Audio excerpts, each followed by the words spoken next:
pastora Indira Cid, de la Casa de Oración y Restauración Kainos, con ustedes, desarrollando el tema desde el tabernáculo en esta semana. La semana pasada trabajamos desde el altar. ¿Recuerdan lo que trabajamos? ¿Quién me quiere decir algo de lo que trabajamos la semana pasada? A ver, ¿quién se anima?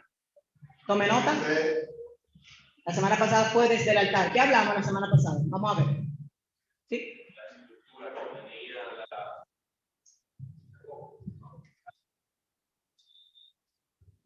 El tabernáculo. Muy bien. ¿Quién más? Como el organigrama que existe. Para poder accesar a la logística de cada paso para. Perfecto. ¿Quién más? ¿Gustavo? ¿Alguien más? ¿Allá? Los instrumentos. Muy bien. ¿Quién más? ¿Julie?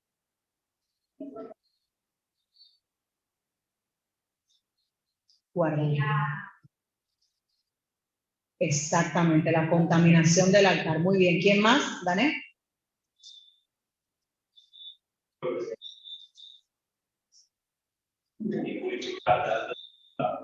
A la presencia. Eran ¿quiénes eran esos que Dios le mandaba, que estaban malditos? Los levitas. Excelente. Bueno, pues aprendieron algo, gloria a Dios. ¿Perdón? El altar de bronce, exactamente. Entonces, ¿qué pasa? Pues vamos a entrar al tabernáculo, pastora, y el altar y el tabernáculo no es lo mismo. Perdón, dime.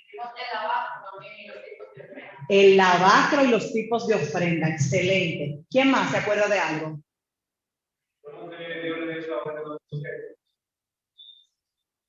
¿Cómo? Exactamente. Entonces, ¿qué pasa?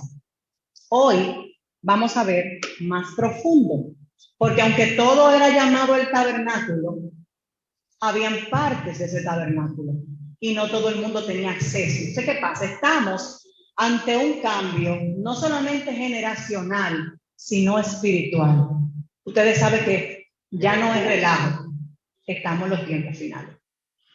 Y una etapa está llegando a su fin y la otra está comenzando espiritualmente hablando. Los odres viejos, que hablamos en los odres viejos en esta analogía, sobre todos los sistemas basados en antidiseños y que ya están caducos. Y lamentablemente ya están desechados, incluso no solamente por Dios. El mismo hombre está aborreciendo este tipo de cosas. Y lo está sustituyendo los nuevos sistemas basados en enseñanzas cristocéntricas y dinámicas a nivel de formación. Y esto es ya cara a los últimos días.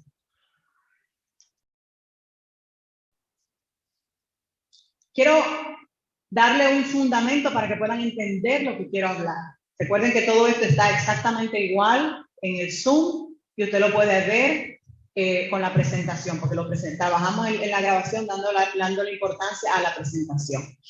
En el Antiguo Testamento, Génesis 22:11 dice: el ángel de Jehová se puso a llamarlo desde los cielos. Yo quiero que usted preste atención porque voy a dar una serie de códigos, como dicen, para que usted pueda entender de qué se trata el tema. El ángel de Jehová. ¿A quién le está hablando el ángel de Jehová aquí? Usted sabe, en Génesis 22. Te voy a decir. La palabra que utilizada para describir ángel en el original significa embajador, rey, sacerdote, enviado por la palabra de Dios. Fíjense que ángel está con mayúscula. Y todo lo que aparece en la Biblia, trabajado a nivel de mayúscula, se trata de Dios mismo. ¿Ok? Cuando se refiere a este tipo de cosas. Y la palabra es malak. Ángel con mayúscula, en este caso, en el hebreo original es malak. El verbo no se había encarnado. Nosotros, en ese momento, ellos no tenían ni Espíritu Santo, ellos no tenían a Jesús, ellos no tenían nada. El verbo no se había encarnado. Por lo tanto, era llamado malak, el embajador del Padre. El ángel de Jehová, usted sabe que los ángeles tienen rangos, y el ángel de Jehová tenía este llamado, el embajador del Padre. Cristo como embajador se le presentó a Abraham.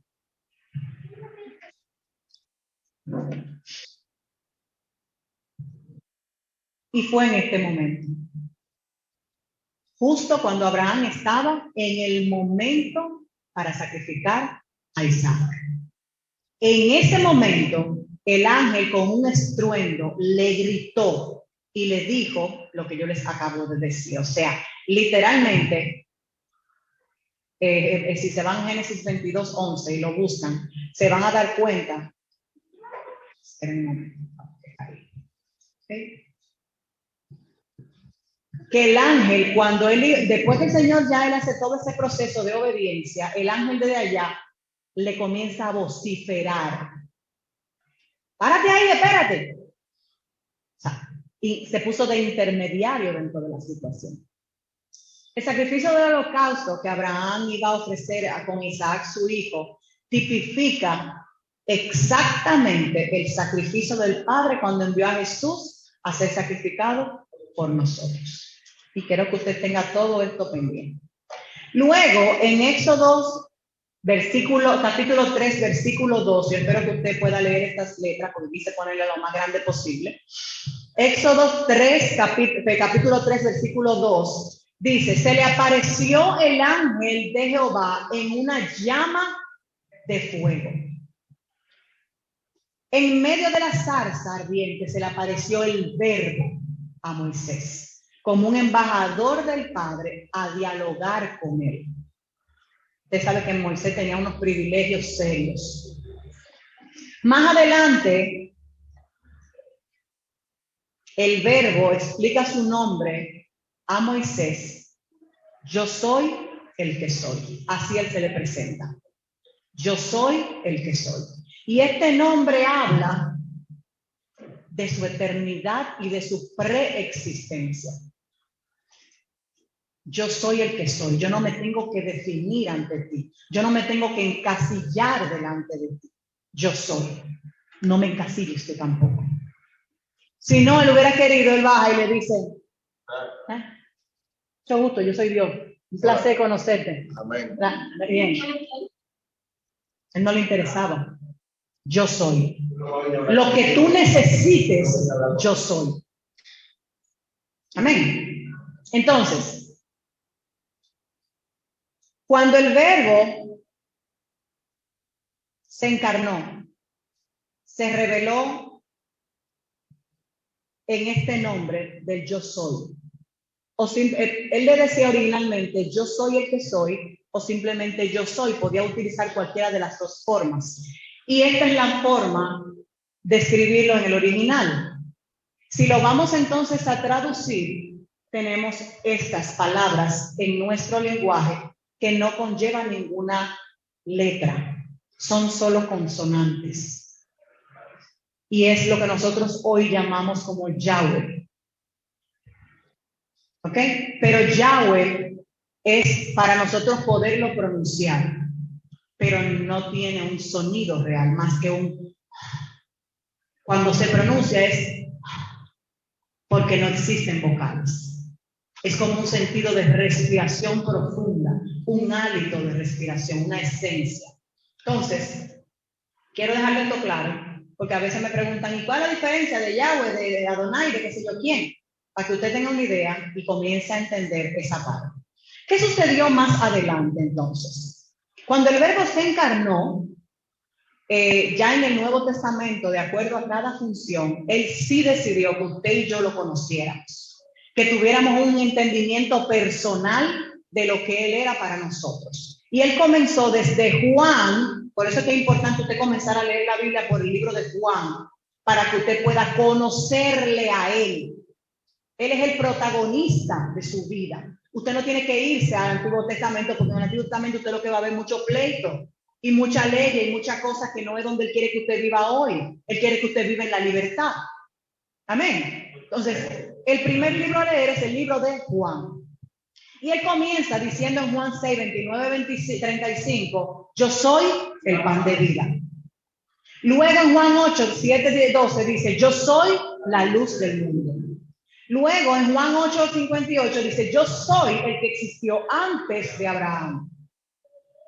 Luego Juan 10, 9, yo soy la puerta. Juan 10, yo soy el buen pastor. Juan 14, yo soy el camino, la verdad y la vida. Juan 15, yo soy la vid verdadera. Pregúntese usted hoy, de esas 8 formas, 1, 2, 3, 4, 5, 6, 7 formas, ¿cómo usted lo conoce? Porque la idea es que usted lo conozca en cada una de sus formas. Y esas son solamente algunas de las que él decidió describir en ese momento. Entonces, a veces, el sentido original, que es donde yo quiero llevarles hoy, de algunos versículos, se pierde en el esfuerzo para hacer comprensible la idea de cuando la palabra en los versículos. Ustedes ven que yo les digo, léelo en TLA, lo tenemos en Reina Valera, léelo en TLA, léelo en NBB, léelo en NTV, porque todo va a depender del contexto del momento y te voy a explicar por qué. Es bueno que tú y yo nunca descartemos las traducciones anteriores. Ustedes ven que ustedes relajan a Birmania, que ella habla en lenguaje antiguo, de que ella tiene el disquete de Reina Valera de 1960. Lo que pasa es que ese es el original que nosotros conocemos, una de las primeras traducciones oficiales, aunque hay otras, y es la que tiene una esencia que en las otras traducciones se puede no tergiversar. La palabra es cambiar. Hay palabras que cambiaron y te voy a explicar en la esencia por qué. Cuando nosotros hacemos un respaldo, por ejemplo, en nuestros sistemas del celular o en la computadora, se va actualizando con mejores sistemas, con mejores lenguajes y una nueva configuración, y eso mismo pasa. Las traducciones antiguas nos ayudan a nosotros a volver atrás, a buscar la información en el original, en caso de que el sistema nuevo me esté dando error. Es como un backup. ¿Me están entendiendo? Bien, entonces, si vamos a leer este texto en el original, hay una Biblia que se llama Biblia Textual. Úsela si usted quiere tener situaciones a veces neuronales, porque va a ir con cosas muy crudas, pero se la voy a dejar. El original dice, y el Logos se hizo carne. Y el Logos se hizo carne y tabernaculizó entre nosotros y contemplamos su gloria como el unigénito del Padre. Contemplamos su gloria como el unigénito del Padre, lleno de gracia y verdad.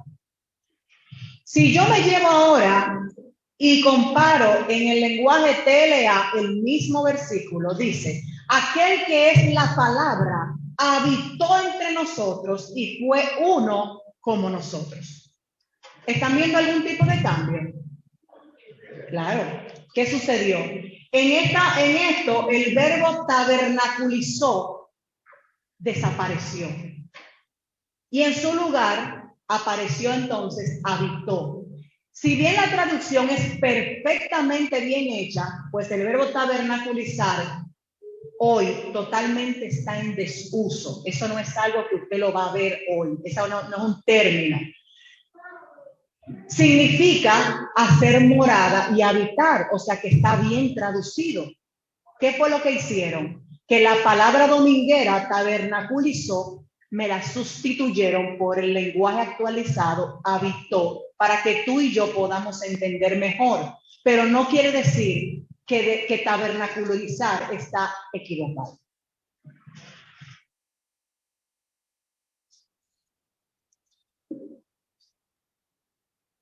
En la traducción moderna, tabernaculizó se traduce desde la palabra griega eskenó.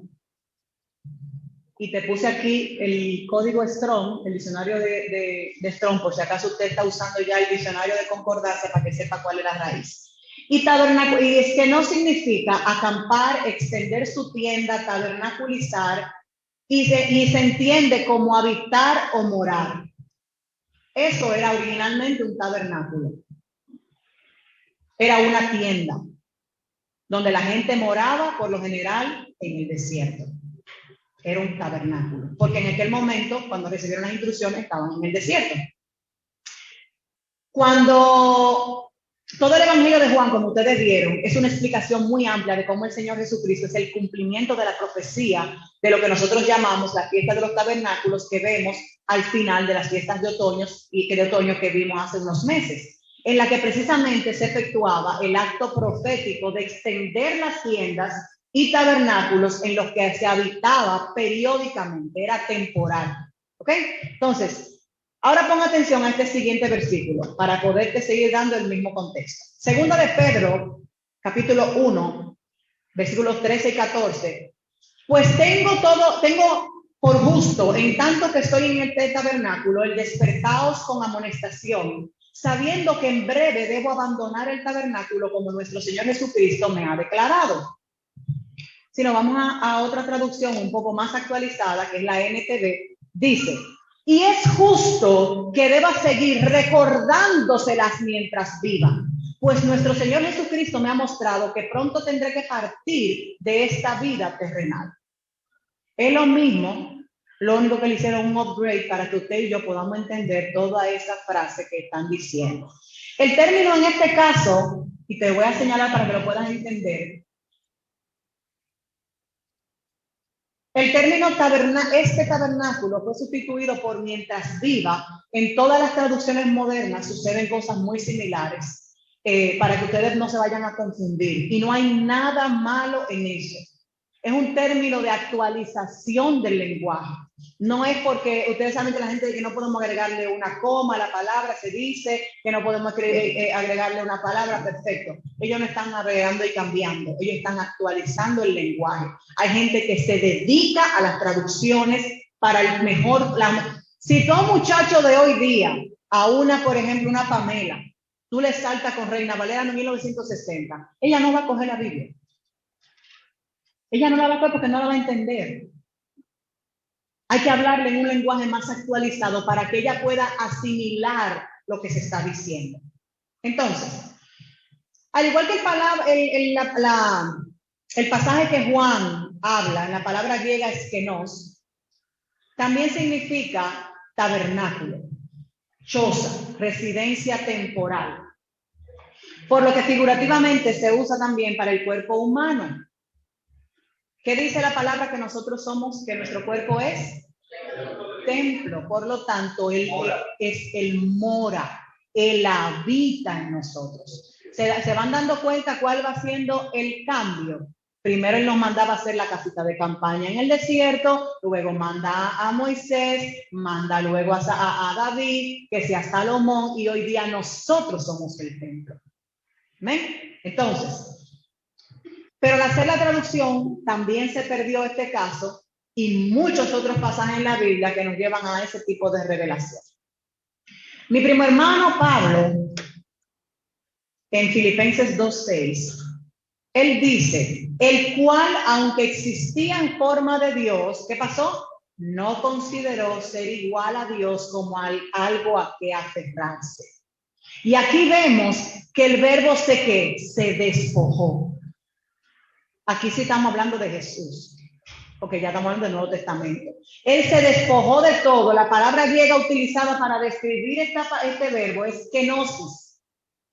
Él se despojó de todo, y kenosis viene del verbo keno, que significa vaciar, despojarse de todo, tomar forma de siervo y hacerse semejante a los hombres, que fue lo que él hizo en aquel momento.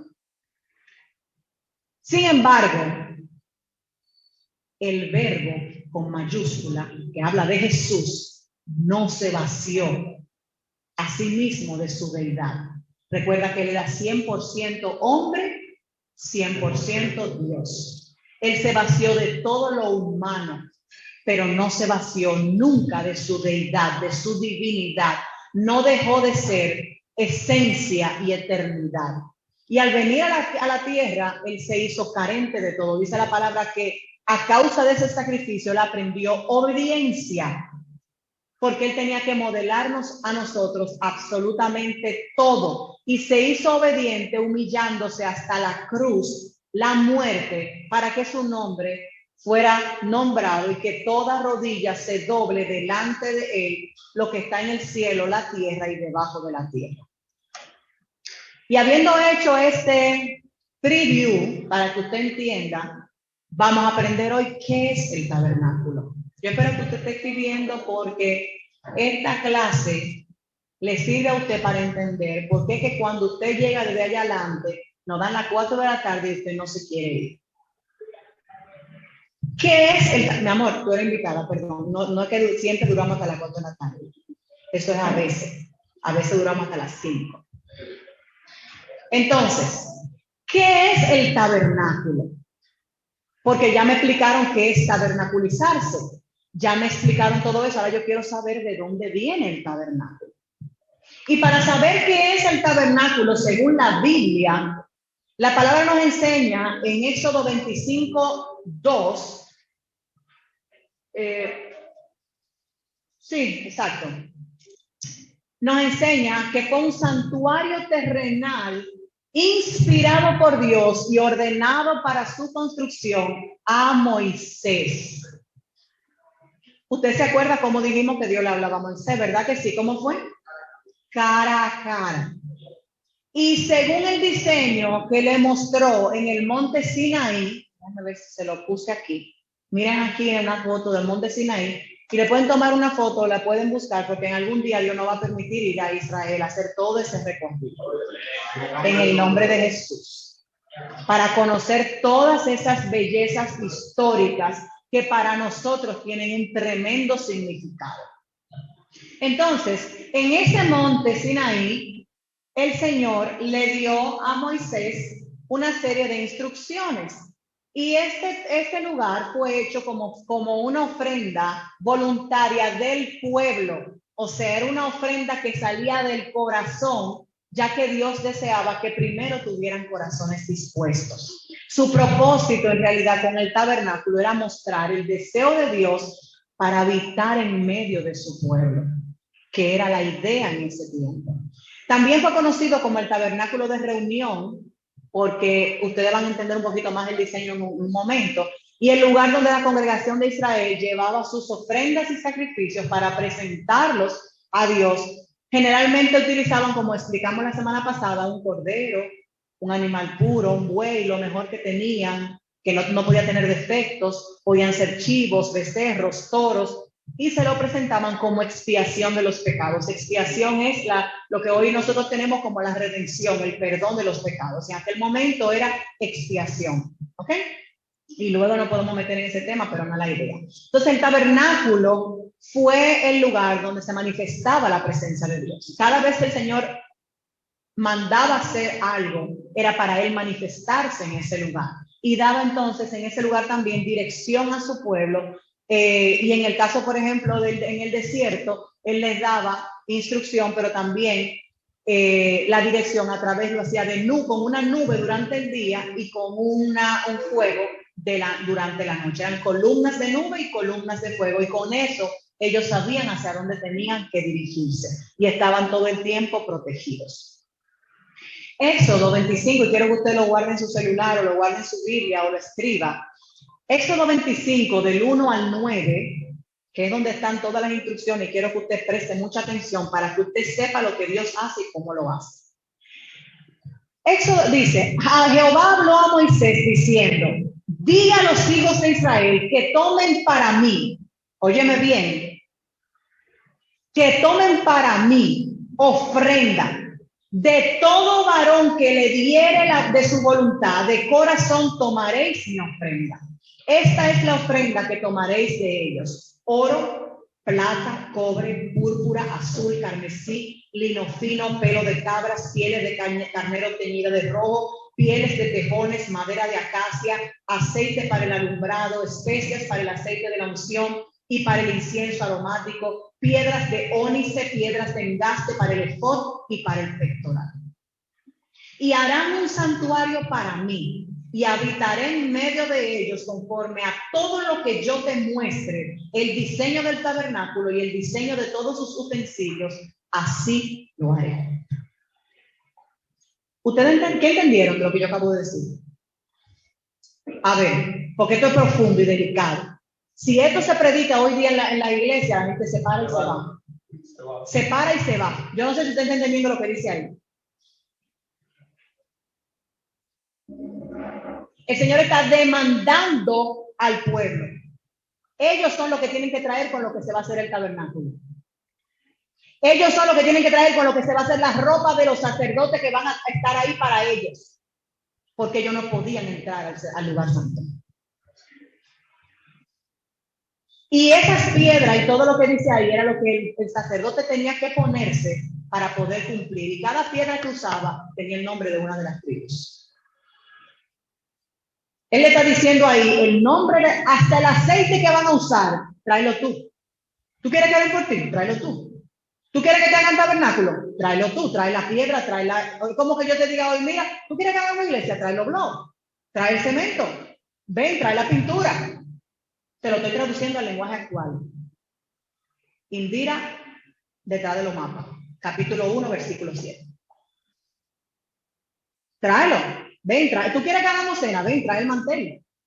Trae el pavo. Tráelo tú, ven. ¿Tú quieres que hagamos? Trae. Tú eres el que tiene que traer. Por eso siempre le digo, usted es el que tiene que venir a traer. Usted no tiene que venir a pedirle a Dios, es usted que tiene que traer. No hay nada que usted pueda hacer para ganar lo que Dios tiene para usted. Es por gracia. Es por gracia y por su amor. Exacto. Entonces, seguimos. Ponga atención a este siguiente pasaje.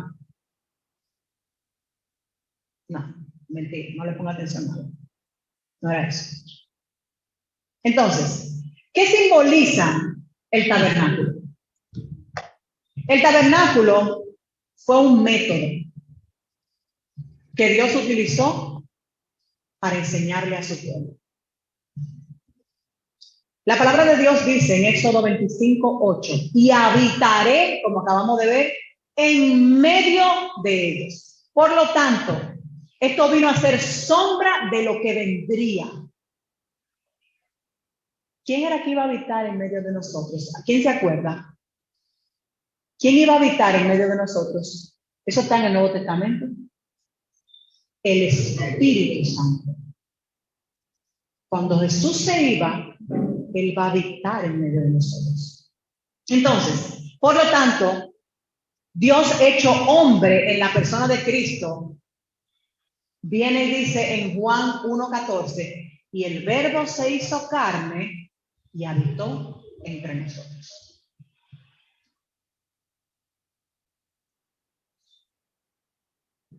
Para poder explicar lo que sucedía en el tabernáculo, tengo que explicarte lo que es el holocausto, porque el sistema de sacrificios también fue instituido por Dios. Eso no fue una cosa que Moisés inventó, que Aarón se inventó, que el grupo de gente que estaban ahí encargados de inventar. Eso fue Dios que le dio instrucciones sobre esto. Y es una revelación de la obra redentora de Cristo en la cruz, y de esta manera podemos entender realmente de qué se trata el tabernáculo de una forma más clara que lo dicen en los evangelios. El holocausto no era más que sacrificio de animales cuyo cuerpo tenía que ser completamente consumido por el fuego como ofrenda. Luego, si usted se va a Levítico, usted va a dar cuenta que cuando llegaba ese animal, lo partían lo cortaban en partes. Y todas las mejores partes se le daban al sumo sacerdote. Porque se quemaba adentro, adelante se quemaba en el atrio, como vimos en la semana pasada, se purificaba en el lavacro y luego se pasaba a la fuente de bronce, y de esa manera entonces se ofrecía ese sacrificio. Pero ese animal era cortado y las mejores partes se le entregaban entonces al sumo sacerdote. Cuando te hablé... Ok, 1, 2. Cuando te hablé ahorita del pectoral y de las cosas que tenía que hacer el pueblo, el pectoral era esto. Y tenía que ver, tiene que ver, eso que se está acabando. Sí, tiene que ver con una pieza cuadrada de 25 centímetros con una tela fina por detrás, y estaba engarzada con 12 piedras, no tienen pilas, con 12 piedras preciosas, cada una de las cuales tenía grabado un nombre de las 12 tribus. O sea, eran 12 piedras con los 12 nombres de las tribus. Y estaban colocadas todas en el mismo orden en que las tribus estaban en el campamento alrededor del tabernáculo. ¿Entendían por qué ahorita el Señor le decía que tenían que traer las piedras y todo eso? Aquí lo hacían. Así que el sumo sacerdote llevaba simbólicamente los nombres de las 12 tribus sobre su corazón cuando estaba delante de Dios. ¿Escucharon la palabra? Simbólicamente. Esto era una simbología, una sombra de lo que había que hacer.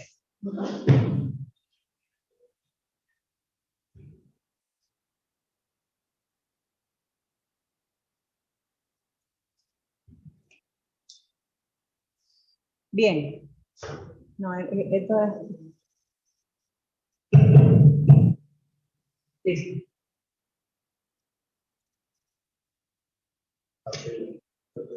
El simbolismo del tabernáculo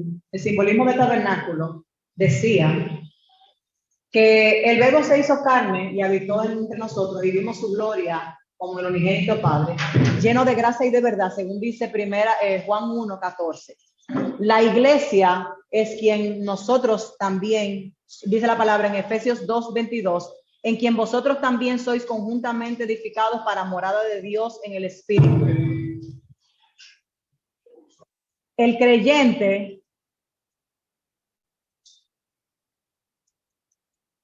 no, es que no. El creyente, según dice la palabra en 1 Corintios 3:16, no sabéis que sois templo de Dios, y también simboliza las cosas venideras en Apocalipsis 21:3, que dice, y oí una voz en el desierto que decía, he ahí el tabernáculo de Dios con los hombres, y él morará con ellos, y ellos serán su pueblo, y Dios mismo estará con ellos como su Dios. ¿Quién diseñó? Me apagaron aquí también. No, exacto.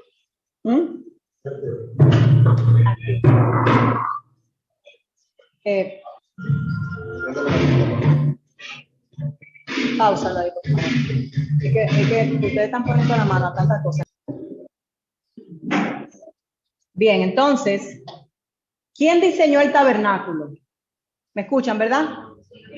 Cuando nosotros estudiamos el tabernáculo, vemos que Dios es muy preciso en las instrucciones. Yo les voy a invitar a ustedes a que puedan buscar lo que pasó en Éxodo de 25 en adelante y puedan leer con la precisión que él le entrega. Lo mismo que pasó con Noé, que él le dio el tipo de madera que quería, las medidas, todo eso. Lo mismo sucedió con Moisés y el tabernáculo. La Biblia muestra a Dios dando órdenes a Moisés de cada detalle, del diseño, de las medidas, de los materiales, del color, del tipo de tela, de todo lo que él quería, porque cada una de las cosas que él le estaba demandando al pueblo tenían una razón de ser. Esta vez, todo lo que el Señor pidió tiene una simbología espiritual en verdades celestiales que Dios le quiso señalar. Y todo eso venía a ser sombra del diseño del verdadero tabernáculo de Dios al que se iba a levantar, no hecho por el hombre, no de esta creación, sino a Cristo, que era el tabernáculo real, que era el tabernáculo de Dios entre los hombres. Por lo tanto, él encargó a Moisés que hiciera todo conforme lo que le había mostrado. Lo podemos ver en Éxodo 25, como lo acabo de decir, pero usted puede ir al Nuevo Testamento y buscarlo en en Hebreo 8:2. Puede buscarlo en Éxodo 25:8 y en Juan 1:14. Pero cuando se trata de la construcción del tabernáculo, Dios le ordenó esta construcción del tabernáculo y también él le proveyó de las personas, que esa es la parte que yo quiero que usted comience a entrar. Pongan una iglesia. ¿Y quién va a estar en esa iglesia? Dice la palabra que cada oveja escucha la voz de su pastor. Por eso usted ve que va a llegar gente aquí que son de aquí. Ahí va a llegar gente que no son de aquí y se van a ir. Pero los de aquí van a permanecer. Aunque el enemigo haya tentaciones, al que el enemigo haga lo que sea, las maquinaciones, van a permanecer. ¿Por qué? Porque escuchan la voz de Dios aquí y reciben lo de Dios aquí. Es un diseño. Por lo tanto, Cuando Moisés hizo lo que tenía que hacer en aquel momento, Dios escogió por él a 2 personas que fueron Bezalel y Aholiab, los cuales ya fueron predestinados, pero también fueron dotados por Dios con la sabiduría y los talentos especiales en la artesanía para trabajar oro, plata, bronce, la elaboración de joyas, para tallar maderas de todo tipo, para hacer trabajos artísticos que requerían de lo que Dios estaba estableciendo. Y lo pueden ver en Éxodo 31. Junto a ellos también trabajaron todas las personas que Dios le había dado la capacidad y el entendimiento para eso. A veces usted llega y se pregunta, ¿y con qué van a saltar ahora en la iglesia? Son diseños. Y solamente participan de los diseños quienes tienen el discernimiento. Cuando trabajamos con equipos que no tienen ni la visión ni el discernimiento de lo que Dios quiere hacer, estamos trabajando en contracorriente. Estamos trabajando con resistencia. Estamos trabajando con una fuerza opuesta que entonces nos detiene de lo que tenemos que hacer. El pueblo de Israel tenía una particularidad y es que habían sido solamente obreros y fabricantes fabricantes de cosas a través de ladrillos. Ellos no tenían ningún tipo de conocimiento ni de nada que tuviera que ver con oro, plata, bronce y lo que Dios estaba pidiendo. Por lo tanto, el pueblo de Israel no estaba capacitado. Ellos no tenían la capacidad de hacer trabajos artesanales, que era lo que Dios quería. Dios no quería a nadie que viniera a decir, ay, mira, yo compré este frasco para el aceite, aquí está, mira qué lindo, lo compré en, ¿dónde? Dime el nombre de la tienda.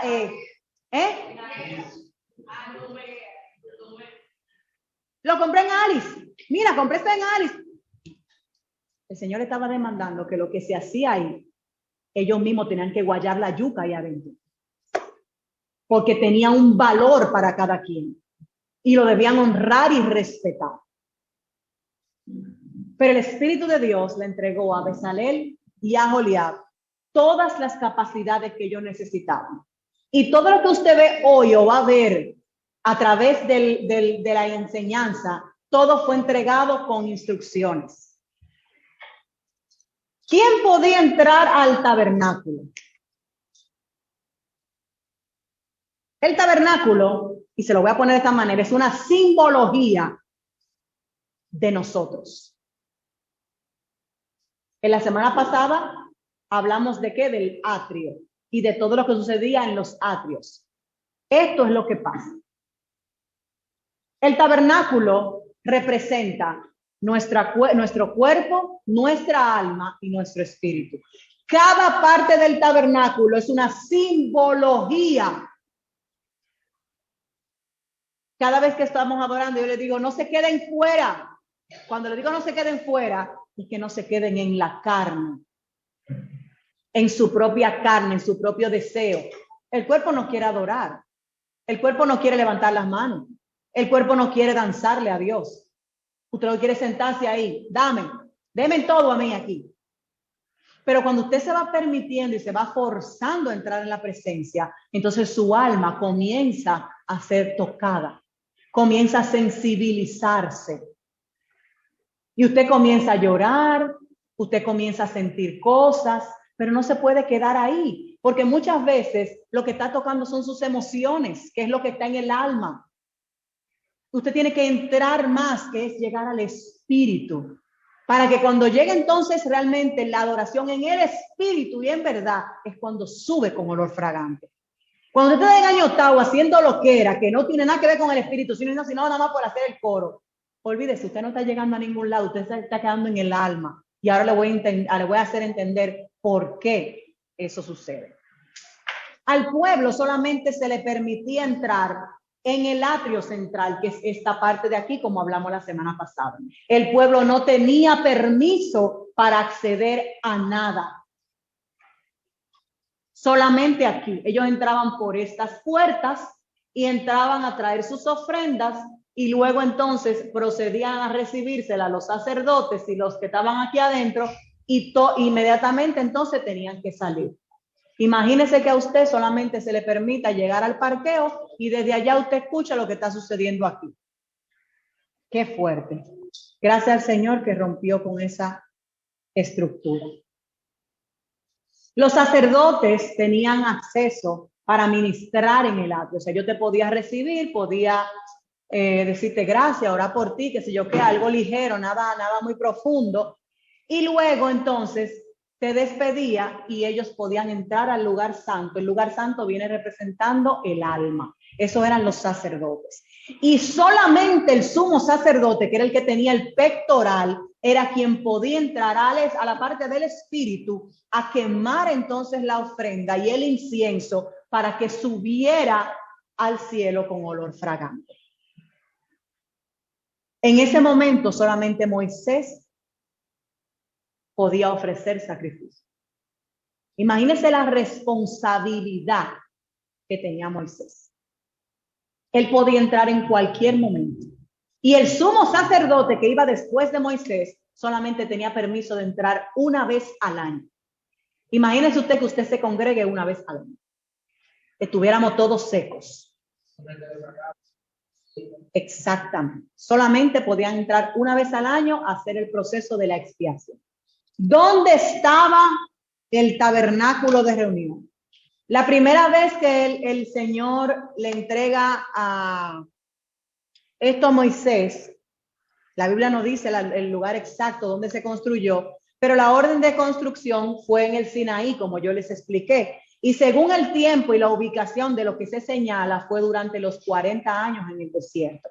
Luego de eso pasó entonces a la ciudad de Silo, como relata el libro de Josué en la conquista de Canaán, y luego entonces pasó 300 años en Silo para el periodo de los jueces y esa época, y ahí fue que Ana fue a orar por Samuel y tal, todo ese tipo de cosas, y de ahí surgen entonces las fiestas donde la gente tenía que ir con los panes sin levadura y todo aquel tiempo.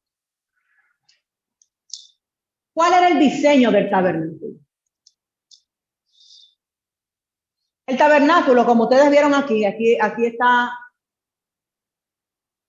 si se fijan, el tabernáculo está en el centro.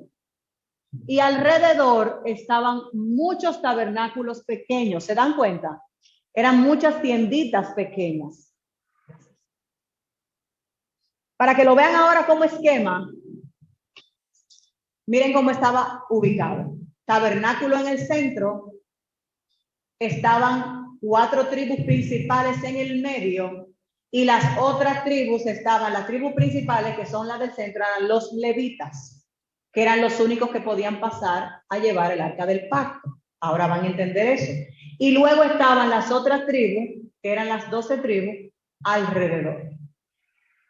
¿Ok? Para que usted entienda el nivel de privilegios que había. Y así era ubicado en la vida real. En el centro, los levitas estaban justo al lado porque ellos eran los asignados a hacer el trabajo inmediato. Y luego estaban las otras tribus divididas de 3 en 3. Y Moisés, Aarón y sus hijos estaban justo en el frente de la puerta del tabernáculo. ¿Va entendiendo? Esto era un diseño literalmente entregado por el Señor. El primer lugar del tabernáculo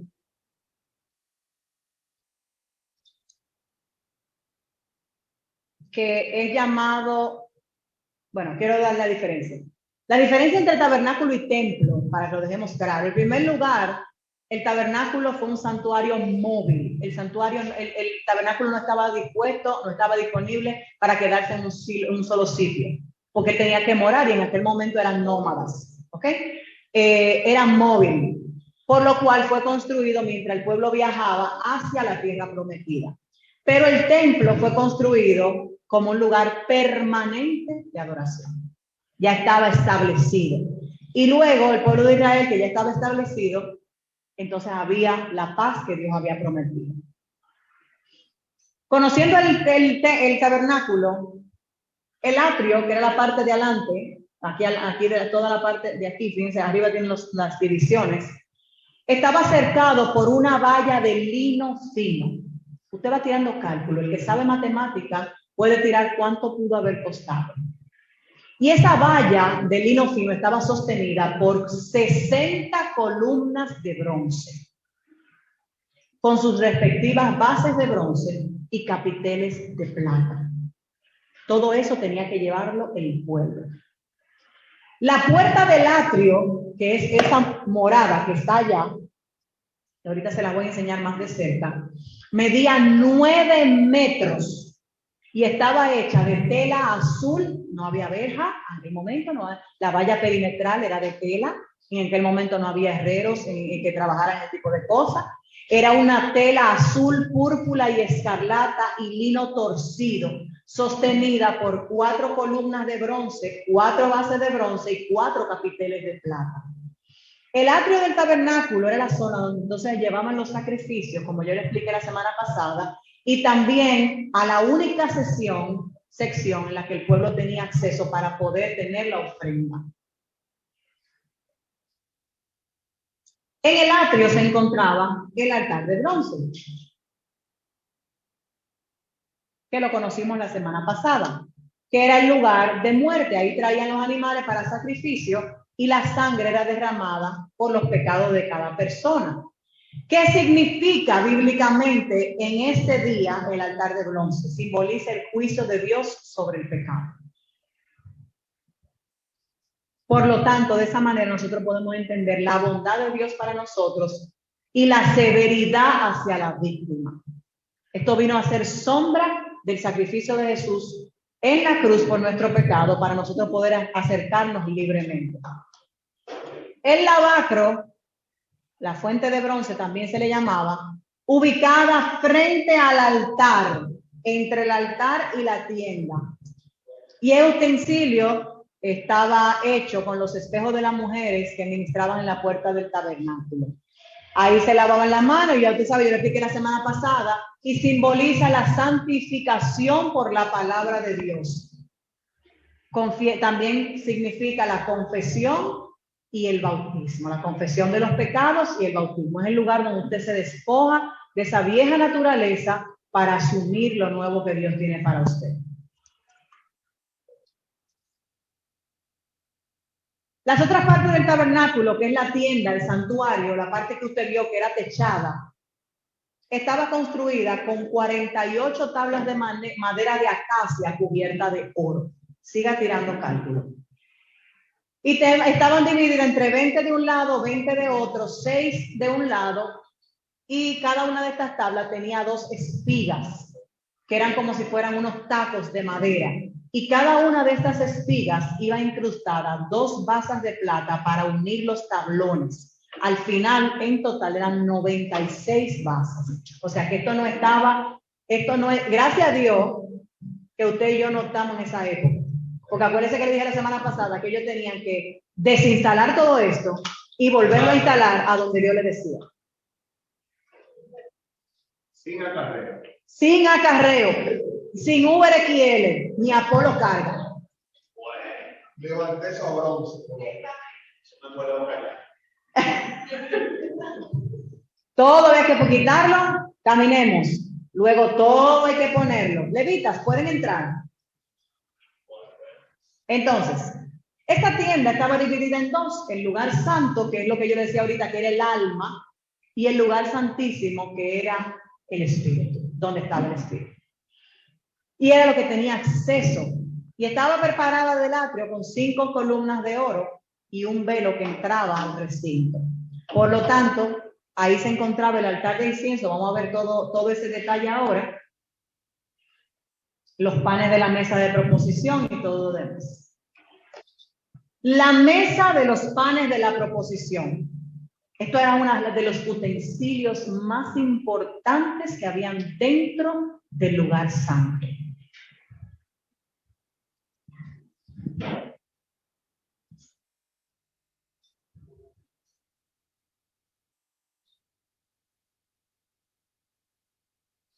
La mesa de los panes de proposición estaba ubicada al norte. Todo tenía un código.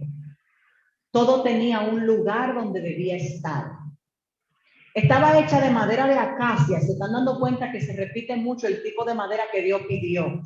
No era caoba, no, era madera de acacia. Revestida de oro puro, con molduras de oro. Y me voy a reservar todas las medidas, pero todo está en Éxodo 25 en adelante. Usted puede encontrar todas las medidas. O sea que cuando nosotros querramos hacer nuestra propia arca y todo lo que nosotros querramos hacer, las medidas están en la Biblia, porque Dios era así. Todos los platos y cucharones y lo que había ahí estaban hechos de oro puro, hecho a mano. Los panes eran colocados en la mesa en 2 hileras de 6 y representaban las 12 tribus. Representaban la provisión de Dios a las 12 tribus, representaban la provisión de Dios, el alimento espiritual que da al Señor a través de su iglesia. El candelabro, que es la menorá, usted aprendió la semana pasada, también en oro. Y el candelabro es la tipificación de Cristo como la luz del mundo. No me voy a detener porque ya usted lo vio eso la semana pasada. El altar del incienso se encontraba en el lugar santo, o sea, todavía no hemos entrado ni siquiera al lugar santísimo. Delante, el lugar santo estaba justo enfrente, el incenciario estaba justo enfrente del telar, antes de entrar al lugar santísimo, al velo que dividía un lugar de otro. Estaba fabricado también con madera de acacia, cubierto de oro, y tenía un cuerno en cada extremo, similar al altar de bronce, como vimos al altar de bronce que estaba afuera, pero este no fue hecho para quemar holocausto, sino para quemar incienso aromático día y noche. Eso no podía detenerse. Y es el símil de que nuestra adoración y nuestra alabanza debe subir de día y de noche con olor fragante. No, pastora, que yo adoro 15 minutos al día. No, día y noche. Y esto simboliza nuestra oración, nuestra adoración y nuestra alabanza. ¿Cuál es el significado del altar de incienso? Es la tipificación a través de la madera de nosotros, de nuestra humanidad. Y el oro habla de la divinidad de Dios. Todo Dios lo hizo perfecto. El incienso que era quemado en la mañana y en la tarde sobre el altar representa la oración intercesora de Cristo. Pero el que era entonces, el que se hacía una vez al año, se le aplicaba sangre en esos cuernos del altar para la expiación. O sea que todos los días tenía un significado, pero cuando el sumo sacerdote entraba tenía otro significado. Esta es la pieza más importante, que fue la que ustedes recibieron hace unas semanas aquí, que es el arca de pacto o el arca de la alianza. También está ubicada en el lugar santísimo. Este ya estaba adentro, al final, después del segundo velo, y estaba hecha en madera de acacia nuevamente, que nos representa a nosotros, y cubierta de oro por dentro y por fuera. Tenía 2 querubines encontrados entre sí, como ustedes lo están viendo uno frente al otro, y sus alas extendidas hacia arriba, con los rostros mirando hacia el arca. Todo lo que había hecho en esto era de oro. Dentro del arca, originalmente se encontraban los mandamientos. El libro de los Hebreos explica que también contenía la vara de Aarón que reverdeció y el maná. O sea que todo eso estaba ahí guardado. El arca representaba el trono de Dios en la tierra. Por eso solamente podía entrar el sumo sacerdote. El trono de Dios en la tierra, y es donde se encontraba la presencia de Dios. Allí Dios hablaba con Moisés. Aarón, que tenía en ese momento, mientras Moisés estuvo era el que único que podía entrar, Aarón, su hermano, era el sumo sacerdote. Y él sí solamente le tocaba entrar una vez al año y rociar la sangre del sacrificio sobre el propiciatorio. Y los únicos que podían ponerle la mano a esto eran los levitas. Y le podían poner la mano solamente a las varas que tienen los lados para cargarlo. Ustedes los varones que están aquí, el señor Ramón le enseñó cómo. y cómo debían de hacerlo con respeto y reverencia. Cómo debe ir el cuerpo para eso, porque había instrucciones para este tipo de cosas. ¿Cuál es el significado entonces? El significado del arca de pacto simboliza el pacto de Dios con su pueblo, pero también era el símbolo, como te dije, de la presencia de Dios.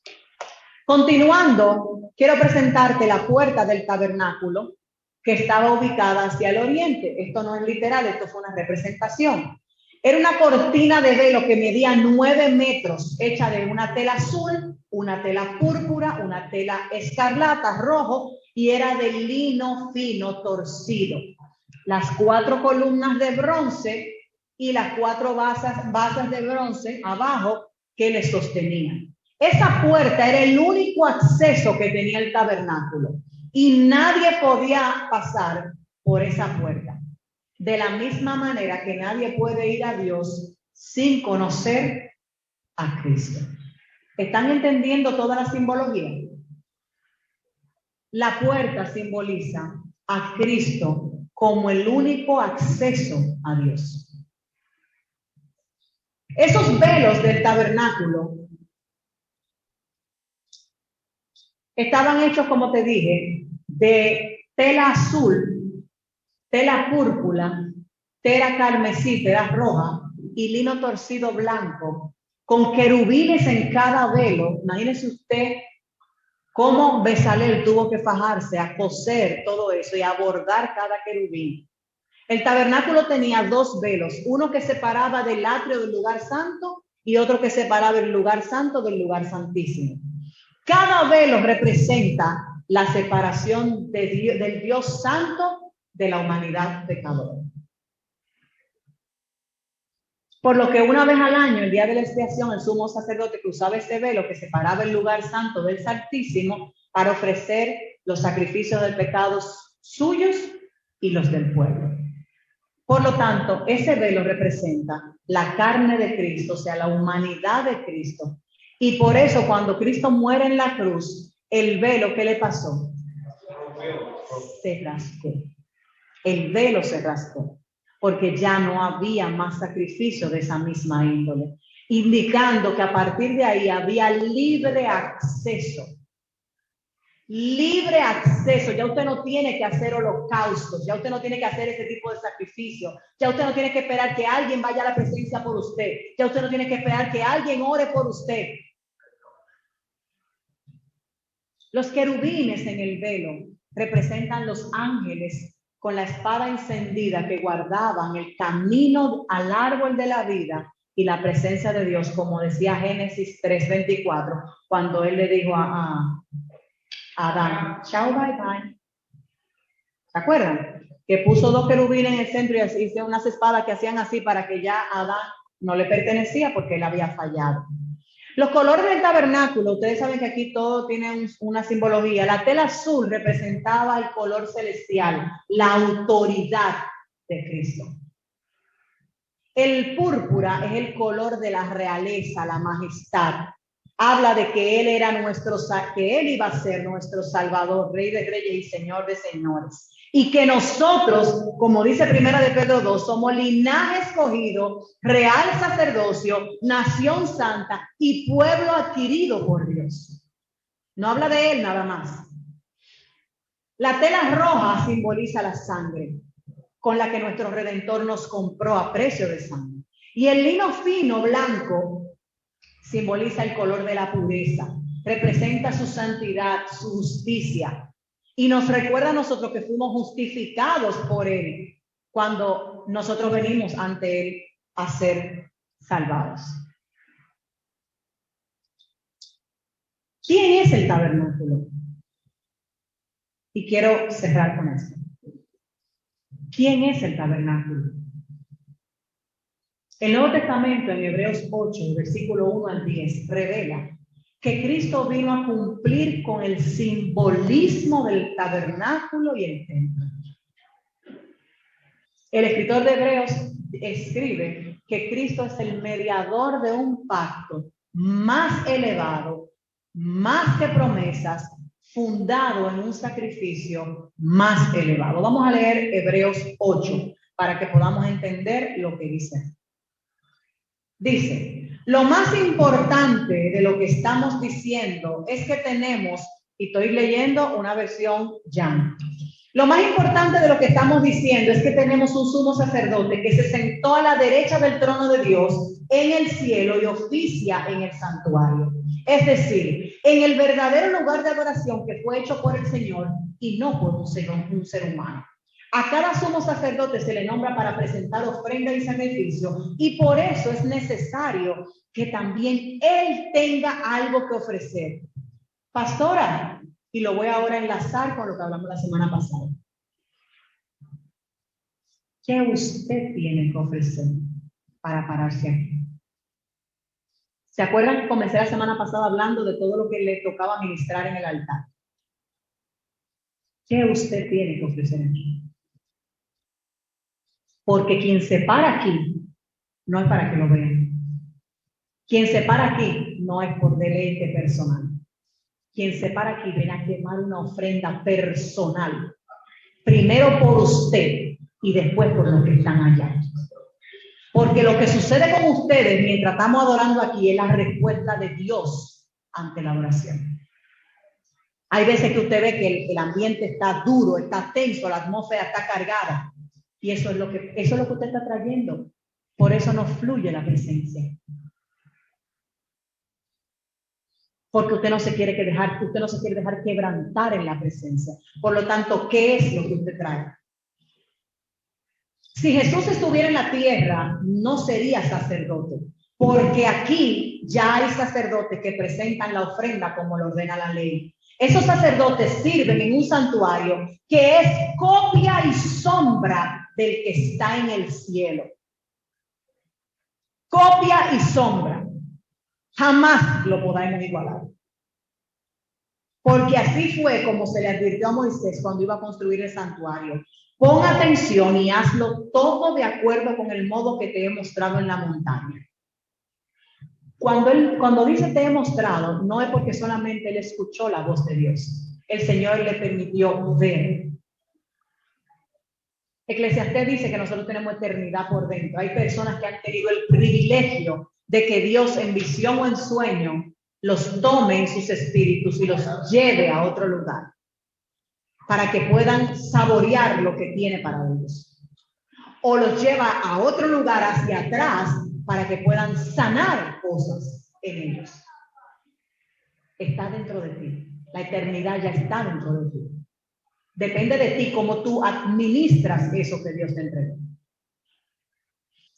Pero el trabajo sacerdotal que Jesús ha recibido es mucho mejor que el de ellos. Y así por medio de él tenemos un pacto mucho mejor, ya que está basado en mejores promesas. Si el primer pacto hubiera sido perfecto, no habría sido necesario un segundo pacto. Para que usted entienda a todos aquellos que andan con una doctrina del Antiguo Testamento. Si las doctrinas del Antiguo Testamento estuvieran correctas, no hubiera tenido Cristo que venir a romper y abolir con todo eso.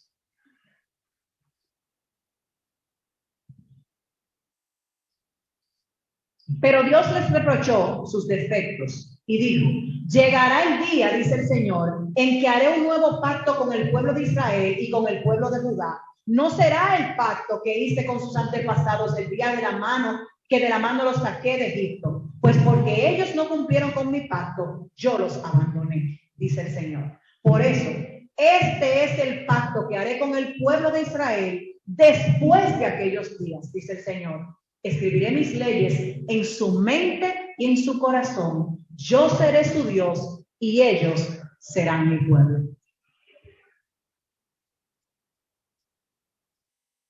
Número 1, la obra de Cristo es perfecta, por lo que hoy no necesitamos ni los muebles, ni los utensilios, ni los rituales que servían de símbolo de la presencia de Dios en el tabernáculo. Usted y yo somos portadores de la gloria.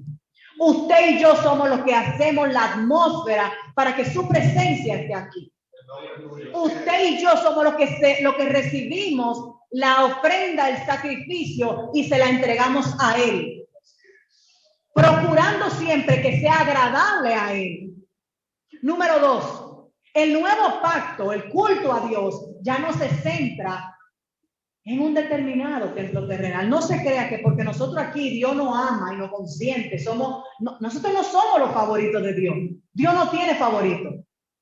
No, porque es que en mi iglesia, solamente en mi iglesia desciende la presencia. Bájese de esa nube. No hay solamente un templo terrenal. ¿Sabe por qué? Porque cada uno de nosotros es un templo. Y todo depende de lo que usted está cultivando en su mente y en su corazón, como les acabo de leer en Hebreo. Todo depende. Por eso a veces se hace tan difícil, pero también por eso a veces se hace tan ligero. Todo el que viene aquí dice, no, pero que hay algo. Claro, aquí hay sacrificio, mucha lágrima, mucha oración.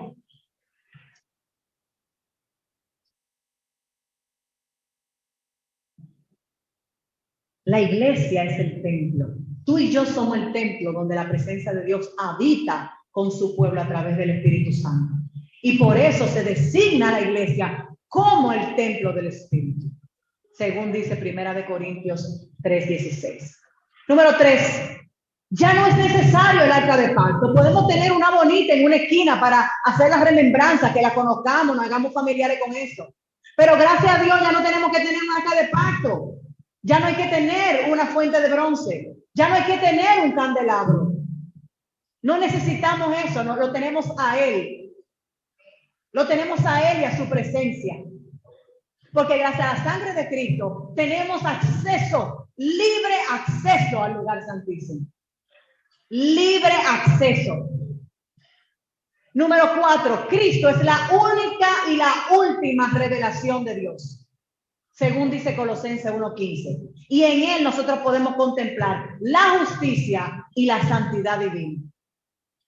Tampoco tú necesitas el altar con los holocaustos y el propiciatorio y los panes con todo ese tipo de cosas, porque Él se ofreció a sí mismo. Él fue el sumo sacrificio, el más alto sacrificio, como una propiciación definitiva por los pecados tuyos y míos. Cristo es la luz del mundo. Por lo tanto, el candelero está de más. Es un símbolo, una sombra. Porque Cristo es la única luz que alumbra el mundo. Y también Cristo, como pan de vida, es aquel que nos alimenta y nos dirige cada día. Él nos alimenta, nos purifica, nos vivifica y nos lleva a la santificación mientras nosotros estamos esperando que Él regrese. Y por último, ese altar del incienso son tus oraciones y las mías, que deben subir cada mañana, cada noche. Tus oraciones y las mías, por nosotros e intercediendo por los demás, que deben llegar al Señor con olor fragante. Pero para eso tienes que evaluar qué hay en tu mente y qué hay en tu corazón. Porque tus motivaciones y tus intenciones son las que van a primar en todo lo que tú hagas para Dios. Y todo eso puede entenderse en el sentido de la verdad bíblica, como te mencioné ahorita, de que el velo simplemente ya se rasgó. Ya no hay nada que te divida de la presencia de Dios. Ya no hay nada que te impida entrar y permanecer en la presencia de Dios. Ahora Cristo te lleva con Él porque Él es el verdadero tabernáculo celestial. Cierra tus ojos.